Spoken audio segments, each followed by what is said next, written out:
Oi, oi, gente! Tá tudo bem. Bem-vindos de volta ao nosso Ei, canal. Oi, oi. Deixa eu dar pausa aqui no TV. eu trouxe o contrato assinado. Eu acho que a Lu tá em casa. Calma aí que eu vou dar Qual pausa. é a história desse garoto? O nome dele é Maestro. Ele tem que competir numa partida de polo em alguns dias. É isso, boa noite, gente. Tá noitinha por aqui. Muita coisa mudou, tem muitas novidades. A principal delas é essa. Essa aqui? Essa que é a mão? Não sei qual é a mão. Não estou mais casada, já tem bastante tempo. O último vídeo que eu tava vendo aqui que eu postei já tem 2 anos, foi em 2023, né? E muita coisa mudou depois de 2023. Eu vou pôr o celular aqui. Então, eu tava assistindo vídeos hoje e foi o que me motivou a gravar de novo. Porque eu vi tanta evolução da minha filha que eu não tinha visto. E vi o quanto é importante. Igual no último vídeo que eu falei, voltamos, vamos, fulano vai aparecer mais. E aí hoje eu vejo o quanto a minha vida mudou, o quanto o canal me acompanhou nessas fases, o quanto eu evoluí. E é por isso que eu tô gravando. Eu não tenho motivação pra gravar. Eu não tenho coragem mais de como eu era. Eu não tenho aquela pureza que eu gravava no início. Mas o sonho é o mesmo, sabe? Tipo, eu sempre gravei pra mim, pra que eu registrasse os momentos da minha vida. E a Esther tem crescido e ela tem assistido tantos vídeos do canal que eu falei, gente, e daqui mais 5 anos? Já se passaram 5 anos de canal. Porque 6, né? Que eu comecei a gravar, eu estava grávida. E agora minha filha já tem 5 anos. Então, gente, é isso. Em abril de 2024, eu e o pai da Esther nos separamos. A gente tentou voltar algumas vezes, várias vezes, inclusive, mais do que deveríamos, porque eu sempre tive aquela idealizava uma família, que família tinha que suportar tudo, que a mulher tinha que aceitar tudo, que tinha que fazer de tudo por um casamento, e não é bem assim. Hoje eu já vejo que eu faria muita coisa diferente, mas eu tava até conversando com a Tata hoje, Tata Thaís, a prima da Esther, que hoje ela é madrinha da Esther também, foi uma das mudanças que a Esther decidiu chamar ela pra ser madrinha. Enfim, gente, tem muita coisa, uma fase nova da nossa vida, mas a gente tava conversando que se eu não tivesse passado tudo que eu passei, hoje a gente não teria chego aqui. Em 2024 a gente se separou e cada um foi viver sua vida. Em julho a gente voltou de novo, a gente se separou em abril, em julho a gente voltou, ficamos. Ele sempre voltava em datas especiais, né? Então a gente ficou do meu aniversário, mais umas 2 semanas, aí eu falei que não aceitava sair de casada pra virar ficante, porque a gente tava em casas separadas. Aí a gente terminou de novo, ele saiu da casa da mãe dele, alugou uma casa nos parentes dele, foi viver a vida dele. E uma das coisas que me magoou muito, porque a gente viveu 5 anos, a gente viveu uma vida bem simples. Demoramos pra ter fogão, demoramos pra ter geladeira, demoramos pra ter uma cama, porque eu vi aqui no vídeo que eu postei dia 2 de janeiro de 2023. A gente casou em 2019. Então olha o tempo que a gente demorou pra ter uma cama nova.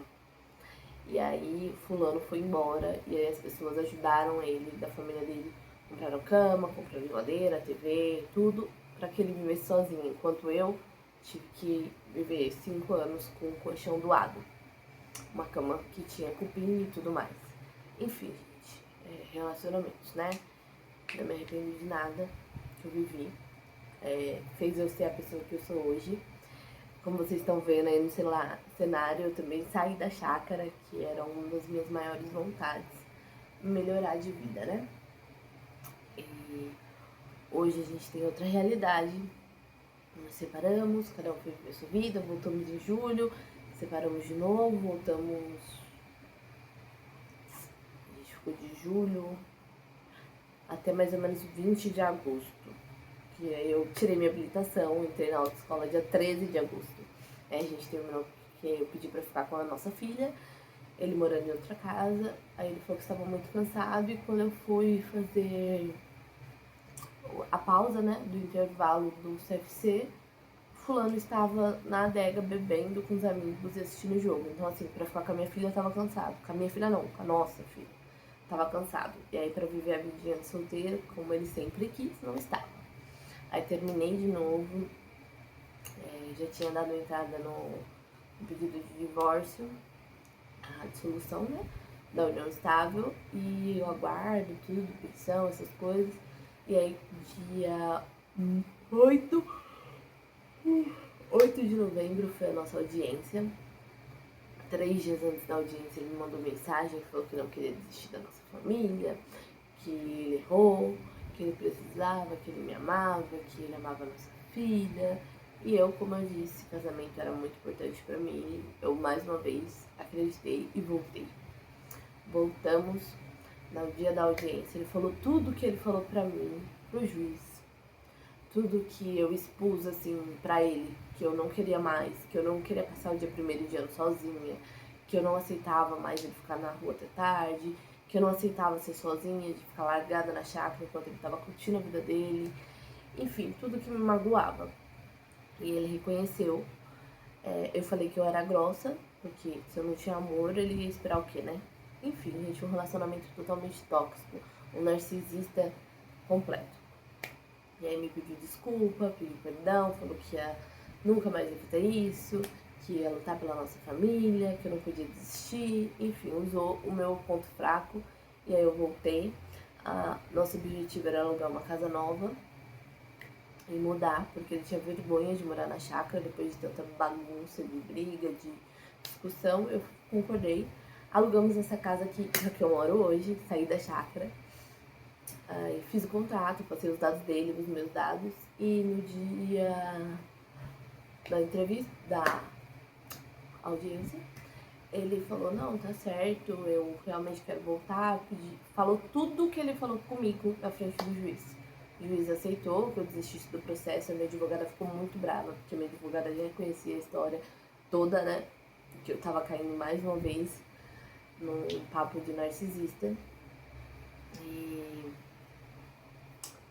quando acabou a audiência, com 10 dias, ele virou pra mim e falou que não queria mais. Que eu tava obrigando ele a ter vida de casado, que não era o que ele queria. Faltava... Nossa mudança seria dia 30 de novembro. Ele terminou comigo dia 18. Mais uma vez.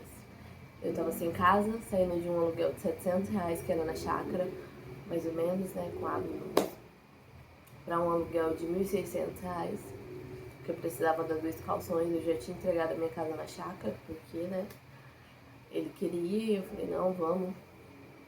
E aí ele me deixou sem casa. E eu falava, eu não sabia o que fazer. Deus abençoou, Deus preparou. Eu consegui mudar. Consegui fazer minha mudança sem ele. Consegui recomeçar minha vida. E aí, em tudo Deus se fez presente, sabe? E tudo... Hoje eu consigo falar disso tranquilamente. Mas antes eu todas as vezes chorava. Chorei muito, agradeço a Deus pela minha amiga Natália, que foi um anjo de Deus que veio no melhor momento da minha vida, que foi quem me tirou do pó, sabe? Falou assim, não, você precisa reagir, você tem uma filha, porque eu literalmente perdi meu chão. Eu falava, eu não quero mais viver, eu não tenho mais por que viver. E aí foi onde eu recomecei. Aprendi a dirigir,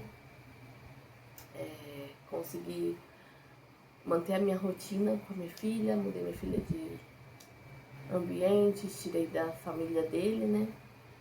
Era só com a minha mãe, escola, Minha mãe e meu pai me ajudaram bastante. E quando a gente voltou, minha mãe e meu pai não podiam saber, porque eu sabia que eles não iriam aceitar. Então, quando a gente terminou, eu também não pude falar. E o término foi uma coisa que me abalou muito, porque eu tive que fazer uma mudança às pressas, ninguém entendeu nada, mas eu já tinha devolvido a minha casa, da chácara. E aí eu tive que mudar pra cá, que era um aluguel muito mais caro, mais que o dobro da chácara. E aí eu falei, Jesus, como que eu vou dar conta sozinha? Opa! Como que eu vou dar conta sozinha com uma filha, né? Isso muda muito. E o medo, as inseguranças, até que eu mudei e tenho dado conta, graças a Deus, há basicamente um ano, né? Que a gente já tá aqui em outubro e eu mudei em novembro. Dia 30 de novembro eu mudei pra essa casa, com a honra e glória de Deus, nunca faltou nada pra minha filha. É uma nova etapa da minha vida. E é isso, gente. Terminamos desde novembro, e aí eu coloquei um ponto final, falei que eu nunca mais voltaria, que ele podia terminar assim, e que eu nunca mais voltaria. Ainda assim, depois de ele me fazer passar por uma mudança constrangedora, tudo isso, em janeiro ele ainda respondia as minhas fotos como se a gente fosse amigo, como se tivesse volta. Depois de ele curtir, de ele sair, de ele postar com mulheres e farra e tudo mais, aí ele mandava mensagem no meu WhatsApp: ah, você tá bonita, nossa, que gato. Eu já estava me relacionando com uma outra pessoa pra esquecer ele, foi pra isso mesmo, não vou mentir. E aí eu falava, mano, a gente não é amigo, eu só tenho seu contato pela Esther e não quero mais. Só que eu guardava muito pra mim, e essas coisas me atingiam demais. Foi então que eu fiquei, tipo, muito introvertida, bem low profile de tudo, fui me apagando, até que essa nova pessoa conseguiu me mostrar o quanto eu era valiosa, o quanto eu merecia ser feliz, o quanto eu merecia ser cuidada. E essa pessoa cuidou muito bem. Me fez ter o meu amor próprio de novo, sabe? Pagava meu cabelo, falava, não, vai se arrumar. Tipo, fazia questão, sabe? Foi incrível, me tirou de um 0 pra 1000. Assim, surreal. E aí, eu trabalhando, graças a Deus, numa empresa que era ótima. E em fevereiro eu tive uma úlcera perfurada no estômago. Fiquei 14 dias no hospital. 14 não, 9 dias no hospital. Do dia 27 de fevereiro até o dia 9 de março. Eu fiquei internada com a úlcera perfurada. Não fui pra sala de cirurgia porque Deus colocou a mão.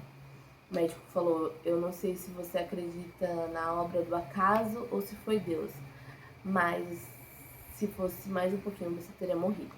E eu acredito que foi Deus, claro, com certeza. Deus tem me abençoado a minha vida desde o meu primeiro fôlego. Então sim, foi Deus que abençoou. Meu estômago perfurou 5 centímetros no bulbo do estômago, que é entre o estômago e o intestino. E aí, se fosse fazer a cirurgia, eu poderia ter hemorragia e morrer. E aí, pra honra e glória de Deus, o meu pâncreas tamponou. Então, abriu um buraco, o estômago e o pâncreas tamponou o buraco. E aí, o corpo se regenera. Por isso, eu não precisei fazer a cirurgia. Fiquei de observação, o médico falou, olha, foi estresse. Porque se você tomasse medicação 25 anos da sua vida, que era a minha idade, você não estouraria o estômago assim. E nem com uma má alimentação muito ruim, você conseguiria estourar o seu estômago. Foi estresse. E desde então eu fiquei calma, relaxando. E Deus tem abençoado. Hoje eu não tô mais nessa empresa. Saí dessa empresa agora em agosto. E ainda assim eu vejo o cuidado de Deus em cada um dos detalhes. É isso, galera. Resolvi gravar um pouquinho aqui pra vocês da nossa nova fase. Expliquei resumidamente como foi. Não foi um término fácil, não foi fácil no começo, mas a gente vê o cuidado de Deus em tudo. Hoje somos eu e a Esther. E Deus tem abençoado em todas as áreas. A gente foi muito no Hop Hari, a gente saiu, se divertiu, foi pro Termas. Foi um ano de mudanças na nossa vida e mudanças boas. A Esther tá enorme, A Esther tá muito inteligente. Tá na fase da aborrecência, né? A aborrecência do bebê, 5 aninhos, pra honra e glória de Deus. Então tem muita coisa nova aí. Tem praticamente 2 anos, né? Que eu não gravo. Então tem muita coisa. Então, vocês vão ver o quanto que ela tá evoluída, o quanto que ela tá inteligente. E eu quero gravar pra vocês verem também essa nova fase da minha filha. Essa fase em que eu posso dizer, ela tá vivendo, né, a diferença familiar, ela tá sofrendo a ausência paterna e o pai dela não pega ela. Enfim, gente, a maternidade solo real e mais comum do que a gente gostaria no Brasil, né? Infelizmente é uma coisa que não tá no nosso controle. E é isso, gente. Eu vou gravar pra vocês, vou gravar o tour pela nossa casa nova, vou gravar a evolução da minha filha, que é o que eu sempre fiz aqui, né? Gravei a minha vida. E é isso, tem muitas novidades. Esse agora tem um quarto, que lá a gente morava num quarto só. E era quarto, sala e cozinha, era uma mini cozinha. Agora não, agora a gente tem um quarto externo, uma sala, uma cozinha. O meu quarto é enorme, tem varanda. Enfim, gente, vocês vão gostar dessa nova fase, venham com a gente. E eu não vou postar em Instagram, nas redes sociais, esse vídeo. Vai ficar só aqui no YouTube. E, como eu falei, o YouTube não é uma fonte de renda, é uma fonte da minha história. E é isso. Bora lá para mais uma etapa da nossa vida. E espero que quem tá aqui seja preparado por Deus. Se for da vontade de Deus, isso aqui vai dar certo. Sempre foi o meu sonho, Deus sabe de todas as coisas. E é isso, gente. Esse é um pouquinho do meu testemunho. E voltamos com o canal. A Taizinha tá dormindo. Olha lá. Estamos aqui na sala, assistindo o spoiler pra vocês. Estamos aqui na sala e agora são quase 11 horas da noite. E eu tô aqui gravando porque eu tava assistindo os vídeos no YouTube e falei, gente, como era bom, né? E eu já vou postar esse vídeo hoje mesmo. 11 horas da noite, horário ruim, mas, como eu disse, é a minha história. Não é sobre views, não é sobre crescer, é sobre registrar os meus momentos. E se tiver que crescer, Deus abençoe. É isso, gente. Até o próximo vídeo. Tchau!